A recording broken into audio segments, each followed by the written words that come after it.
What if I told you there's a squat variation that not just builds lower body strength, but can also build upper back strength as well? In addition, it improves posture, increases core strength, improves hip mobility, and can encourage proper form. Not just that, but if you have any lower back or knee issues, this variation can be a game changer for allowing you to train without pain while continuing to make gains. What is this unicorn of an exercise? It's the goblet squat, and it happens to be one of my favorite squat variations. In today's video, we're going to do a deep dive tutorial on it so you can perform the exercise more proficiently, get more out of it, and add it to your current programming.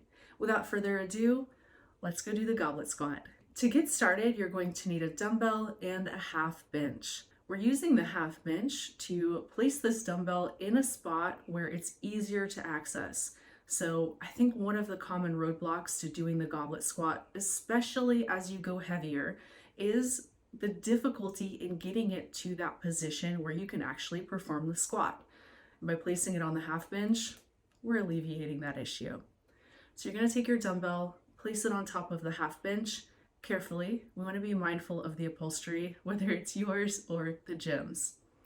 You want to make sure when you're placing that dumbbell that you have the handle perpendicular to the floor. This is going to allow you to place the heels of your hand underneath the top portion of that dumbbell, placing your fingers around the top of the dumbbell. So you're basically interlocking your hands here and creating a stable foundation to be able to hold this goblet squat without having to worry about stabilization. You're just going to be able to focus on doing your reps. Now, when you have your hands in place, I want you to think about squeezing your elbows together and getting them as close to perpendicular to the floor as possible.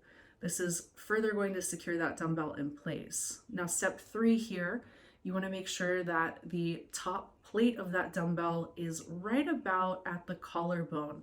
So you want to have it make contact with your upper body, and you want to have it in a nice secure position to, again, when you're performing the exercise, you're not worried about having to stabilize this dumbbell. Now that we've got it stabilized, I want you to take a deep breath, make sure your back is flat, make sure you're lifting with your hips, and you're going to gently lift this dumbbell away from the half bench.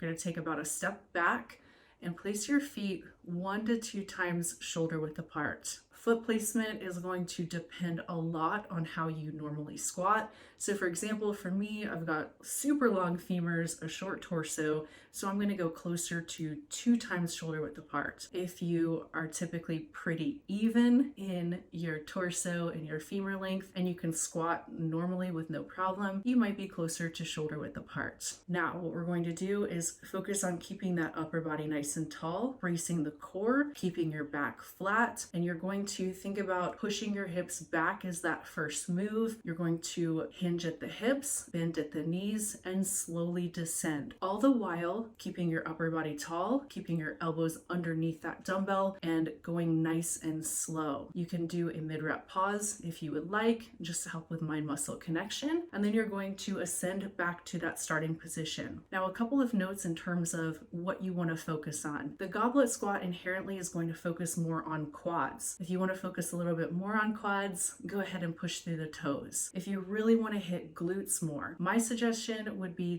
to lean forward slightly, just a little bit, push through the heels, and try to get deeper in that squat. You may have to go lighter just to get a feel for it, but anytime you're getting your upper leg below parallel and pushing through the heels, you are increasing that angle, increasing the stretch on the glute, and increasing the amount of muscle recruitment you get from the glutes.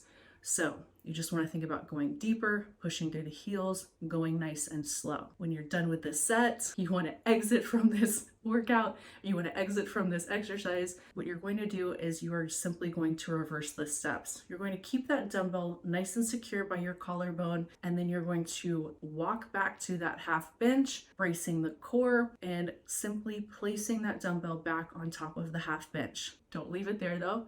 You're just going to take that dumbbell and place it on the floor where it's nice and safe. And that's it. That's your goblet squat. And again, if you have lower back or knee issues, this can be an excellent way to load the quads, load the glutes without putting pressure on your spine. If you have any kind of issues with the regular back squat form-wise, try the goblet squat. It's really going to help put you in the right position for squatting, so your back squat is going to get better over time. What do you think of this exercise? Do you perform it? If you've never tried it before and you try it, tag me on social media. It's so fun seeing you take the exercises and make them your own. That's it for this time. Until next time, thanks for watching. Train smart and train hard, y'all.